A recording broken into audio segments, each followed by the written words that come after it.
Everything is back to normal in Great Falls after President Donald Trump's historic visit Thursday. During his rally, he criticized U.S. Senator Jon Tester and threw support to Tester's Republican opponent, Matt Rosendale. MTN's Mike Dennison was there. President Trump hit the stage shortly before 4:30 p.m. and quickly went to the first order of business, promoting Matt Rosendale and bashing Senator Tester as an obstacle to the Trump agenda. It's time to retire liberal Democrat Jon Tester.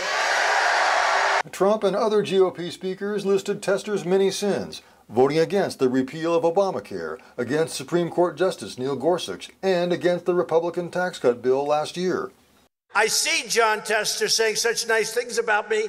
I say, yeah, but he never votes for me. He never votes. But the president also remarked on what he called two landmark veterans' health bills passed by Congress this year that Tester supported and helped write, a fact quickly noted Thursday by the Tester campaign. Those are two bills that the president signed into law and were actually written by Senator Tester. So we were glad to hear that he was proud of those accomplishments and knew the impact on Montana's veterans. 20 minutes into the speech, Trump turned mostly to his own record, taking credit for a strong economy, job growth, and low unemployment. He also lauded his overtures to the likes of North Korean dictator Kim Jong-un and Russian President Vladimir Putin, and assailed our NATO allies as not paying their fair share of defense costs and killing us on trade. But he got perhaps his loudest ovations when he talked about stopping illegal immigration and securing the U.S. border. A vote for the Democrats in November is a vote to let MS-13 run wild in our communities, to let drugs pour into our cities, and to take jobs and benefits away from our hardworking Americans, and we're not letting it happen. If you want to have a country, if you want borders, how about borders? Wouldn't it be nice to have borders?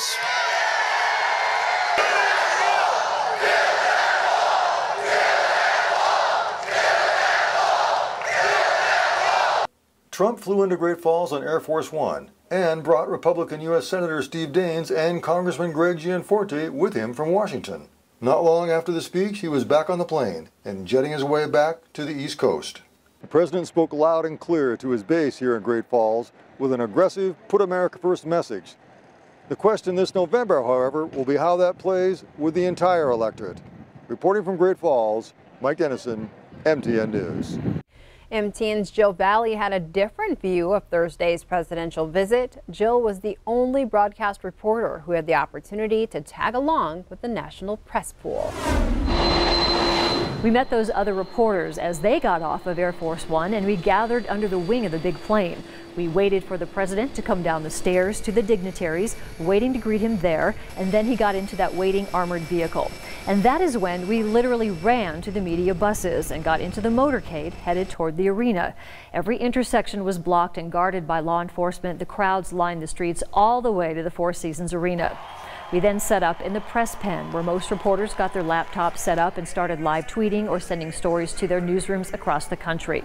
We did have to leave the arena before the president was finished speaking because, again, we had to get back on that bus, so we were ready to get in line with the presidential motorcade.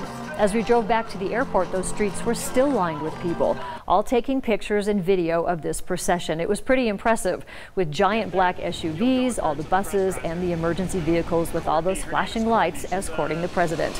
I spoke with the CNN reporter on the bus. He said the trick is to make it back to the airport in time to get the president walking back up into the plane, and sometimes he'll stop and talk to reporters.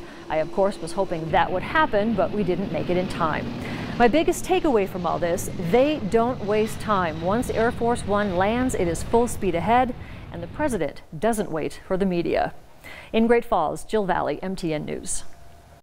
Thank you, Jill. Looking at today's national headlines, the embattled head of the Environmental Protection Agency, Scott Pruitt, has stepped down. Pruitt was facing more than a dozen investigative inquiries into his first-class travel, treatment of staff, ethics, and spending. President Trump said the resignation was Pruitt's own decision. His temporary replacement is Deputy Chief Andrew Wheeler, a former lobbyist for the coal industry. The flooded cave in Thailand, where a soccer team is trapped, has claimed its first victim, a former Thai Navy SEAL volunteering at the site. Thai officials say the 38-year-old died from lack of oxygen while placing oxygen tanks around the cave overnight. Crews have been working to deliver oxygen to the 12 boys and their coach. Heavy rain is on the way to the area, intensifying the race to get everyone to safety. Here in Billings, a 32-year-old man is dead after crashing his motorcycle on the West End. The call came in around 8:30 Thursday night with a report of a motorcycle accident at King Avenue and Fallow Lane near Shiloh. According to Billings Police Sergeant Nate West, the man was riding side by side with another motorcycle when he hit a curb, lost control of his bike, and was ejected from his motorcycle. He was taken to the hospital where he was pronounced dead. Sergeant West said the man was wearing a helmet and that the second motorcycle was not involved nor a factor in the crash. Investigators believe alcohol and speed did play a role. One person was sent to the hospital after a Southside home went up in flames. The Billings Fire Department responded to 425 Bird Street just before noon Thursday.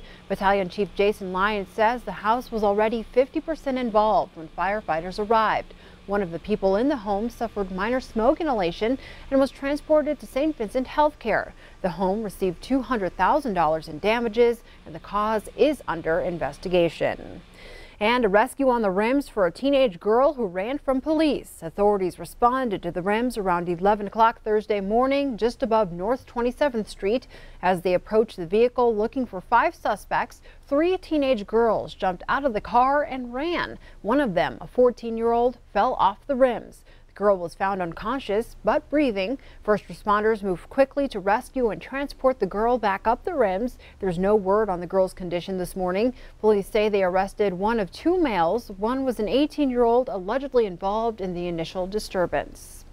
Senator Jon Tester stopped by Billings Thursday to talk tariffs. Uncertainty was the word Tester heard over and over as he met with Montana agricultural and transportation leaders. Both farmers and ranchers say their markets are down, and the uncertainty of tariff changes will put more pressure on their industries. A lot of the things that are happening now could end up being really devastating in the future. For instance, if they start building infrastructure towards other countries other than the U.S., that could have some long-term impacts that won't be turned around by just an eraser on a pencil or a different perspective from policy from D.C. Tester added he's glad President Trump was in Montana Thursday to see what's happening in rural America regarding agriculture and business.